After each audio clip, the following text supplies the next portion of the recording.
Ito yung pinakadulo. Examiner Street po ito dito. So diretso tayo konti, pakita ko yung na road widening na dito, no. Mula dito sa Examiner Street, mga kababayan, kita nyo naman kabilaan yan, no? Na road widening na po yan. Ang gumawa po dito, PJ Cruz. Dun sa tinayuan ng mga sa turnback guideway, ang gumawa naman dun nung nag road widening, Agap Reconstruction. Happy Friday morning mga kababayan, mga kasikap, magandang umaga. EDSA southbound po tayo, SM North EDSA ng Carousel Station, no? Concourse. At mag-update ulit tayo ngayong umagang ito dito sa West Avenue. Ito yung MRT7 Elevated Turnback Guideway. Tingnan natin kung nag-install na ba ng karagdagang mga concrete girders sa ikatlong span. So tara, let's go!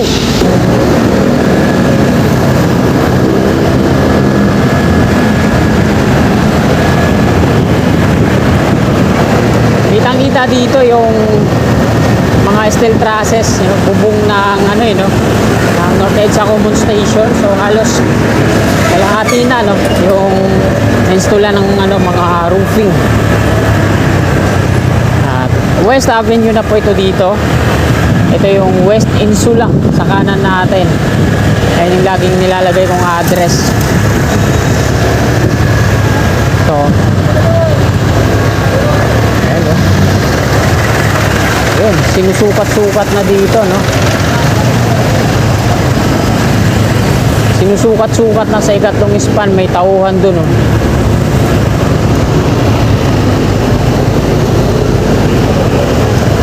Ayun, may parang surveyor nakapwesto dun sa taas, sinusukat-sukat niya, no? Baka mag-install na sila ng mga ano dito. Dito naman sa taas, ito, isang span pa lang yung installan ng mga steel deck platform. Dito sa pangalawa wala pa.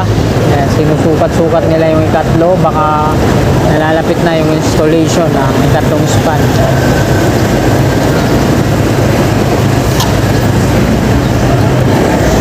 Ito yung equipment, manlift. Tapos ito yung mga ano, roller crane, dalawa yan magka-partner dito. Ayun yung gagamitin para sa paghatak ng mga concrete girders patungo dun sa taas at pierhead para isalpak.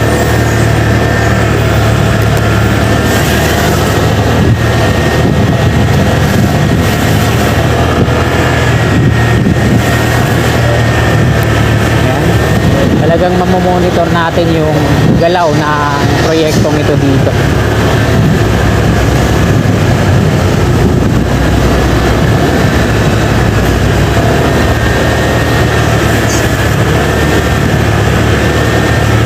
Araw po ngayon ng Biyernes, mga kababayan, ika-siyam na po ngayon ng Mayo taong 2025. At ito po yung latest na update, progress ng MRT7 Elevated Turnback Guideway dito sa kahabaan ng West Avenue, Quezon City po ito dito. Ayan, dami ng mga nakareserba na mga scaffolding dito sa gitna, nakatambak.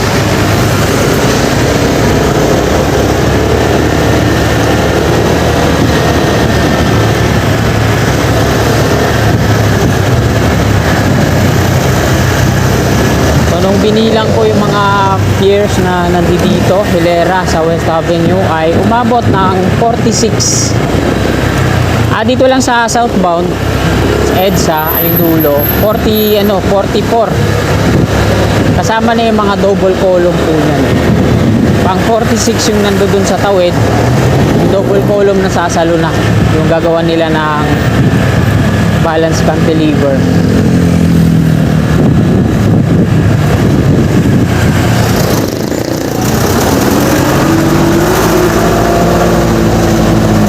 Nandito na tayo sa Valera Street.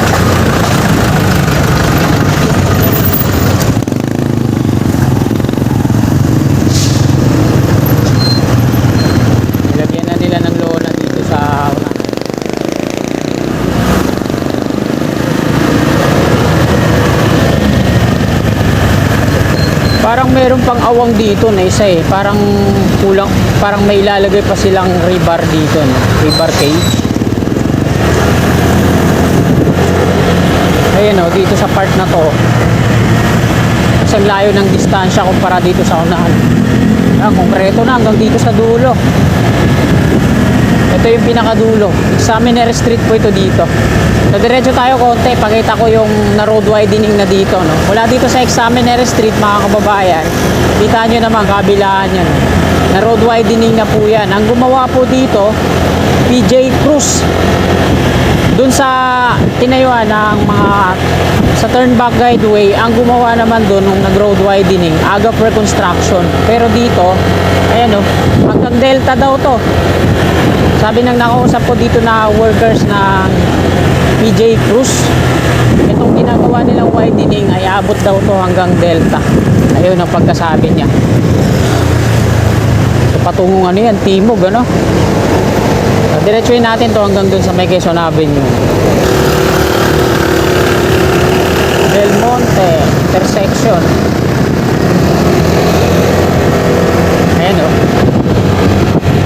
Ito yung naidagdag nila sa kanan, isang lane, tapos yung sidewalk. Kabilaan na po yan at na-installan na rin ng mga bricks yan. Naisaayos na. Ayan, may mga gumagawa pa dito. Ay, di pa pala tapos dito sa part na to, sa unahan. Nandiyan pa yung ano, PJ Cruz. Sila yung contractor dito, nag-road widening. Tapos, pag nagkaroon ng, tingnan lang natin kung magkakaroon pa ng extension kasi may sabi-sabi na ikukonek-connect daw to hanggang dito sa LRT2. Pero wala akong matibay na source. So, sabi-sabi pa lang yun. Yan. Quezon Avenue na po yan dyan sa unahan. So, hindi na tayo pupunta dyan. Mag-u-turn na ako dito. Hanggang dito yan sa eto, Tange Bridge. Tama ba yung pronounce ko? Quezon Avenue na po yan. Yung pakanan patungong Espanya.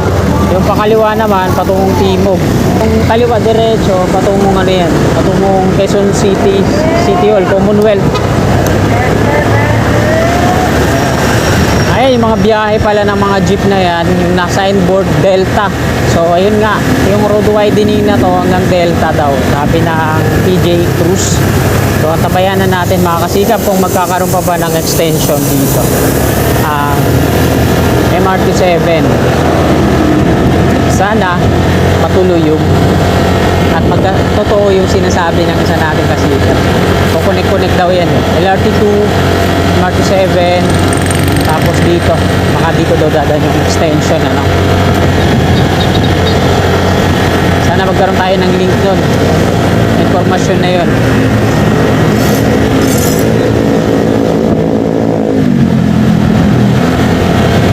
Balik na po tayo sa EDSA. Ito yung barracks ng PJ Cruz sa ating kanan. Yan pala sila nag-ano.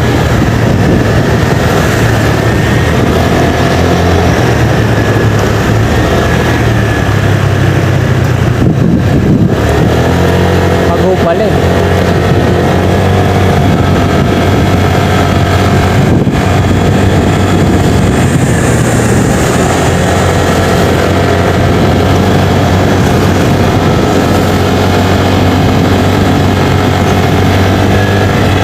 Examiner Street ulit yan dyan sa unahan.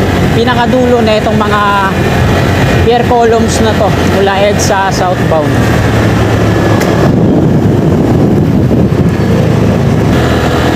Examiner Street. Uy, U-turn. So ayan, may round concrete form pa, nakabalot dito sa pinaka-last. So ito mga kasikap po, napakalayo ng distansya dito sa part na to. Gusto lang pa kaya nila to dito. O, ayan, ang layo ng distance talaga kung titingnan natin. Ayan. Hindi naman natin makita kung meron pang mga may hukay dito. Kasi balance cantilever din ata ang gagawin dito. Pag ganito kasi kalayong distance. Ayan. balance cantilever yung ano niyan. O tingnan na lang natin yung plano dito, no? Siping to. Kasi mula dun sa dulo, yan. 1, 2, 3, 4. Dito sa ikalima dapat mayroon pa to dito, no? Kasi sobrang layo ng distansya. Ayan, no? Hindi lang yan mga nasa 100 meters or lagpas yan sa 65 meters. O yung haba, sukat ng concrete girders. So, wala din naman tayo mapagtanungan dito. Baka mamaya pagalitan pa tayo ng gwardiya.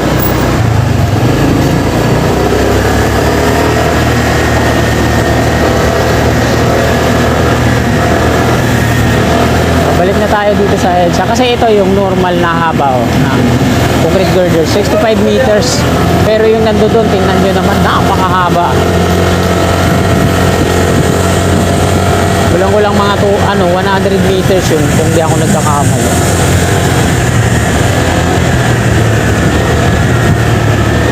Kakaya naman magtanong dito.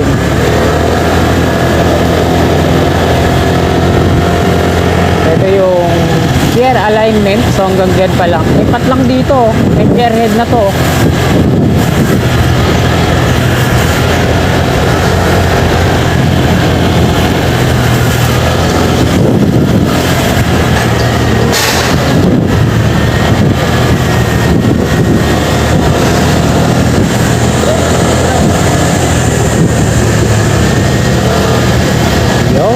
Shoutout po sa mga kasikap natin, sa mga nagsasabi na nakakasawa na daw dahil lagi na lang dito yung update natin.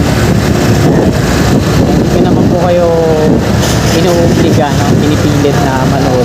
Para dun sa mga nagsusubaybay, talagang sinusubaybayan nila tong progreso dito sa West Avenue, MRT 7 Turnback Guideway. So para sa inyo tong video na to, sa mga kasikap natin na nagsasawa at skip nyo muna, may panibagong update pa naman tayo sa ibang lugar. So doon muna kayo manood. Pasensya po dahil kailangan ko din i-update to dito, no? Kasi may mga kasikap din tayo na nagsusubaybay. Siyempre sa pamamagitan ng mga video update natin, na tutulungan natin sila. May mga din, yung mga engineers or mismong nagmo-monitor dito, hindi na sila mahihirapan na halimbawa yung leader ay yung may-ari ng kumpanya ng kontraktor dito, kung ano na yung galawan ng mga tauhan nila, baka nanonood ng ating video o San Miguel Corporation, di ba? Yung CEO ng San Miguel Corporation baka nanonood yan, tinitingnan niya kung ano yung progress ng proyekto dito, kung ginagawa ba o ano, di ba? Malaking tulong na may update tayo dito. At least di na sila pupunta dito at makikita nila sa ating video na hindi sila manguhula-hula lang. Ayan, malaking tulong yun. Kaya sa mga kasikap natin na nagsasabi na, uy, nakakasawa na yung video mo, puro doon na lang, doon na lang. Skip muna kayo mga sir. Para muna to sa mga mga kasikap natin na nagsusubaybay. Dito na po tayo sa Unified Grand Central Common Station. So, i-update ko din kayo kung may bagong tractor na gumagawa dito. So, sa ngayon, ito, wala pa po. Wala pang ako nakikita mga bagong mukha dito. Mga pagbabago sa lugar na to. Same pa din. Ang BF Corporation ko, unang gumawa dito dahil nga sa mayroong issue dun sa harapan ng SM Annex, terminate sila ni Secretary Vince Dizon. Hanggang dito na lang itong video update natin ngayong umaga araw po na Biyernes, ikasyam ng Mayo taong 2025. 2 days na lang mga kasikap, election na. Shoutout po sa lahat. Magandang umaga.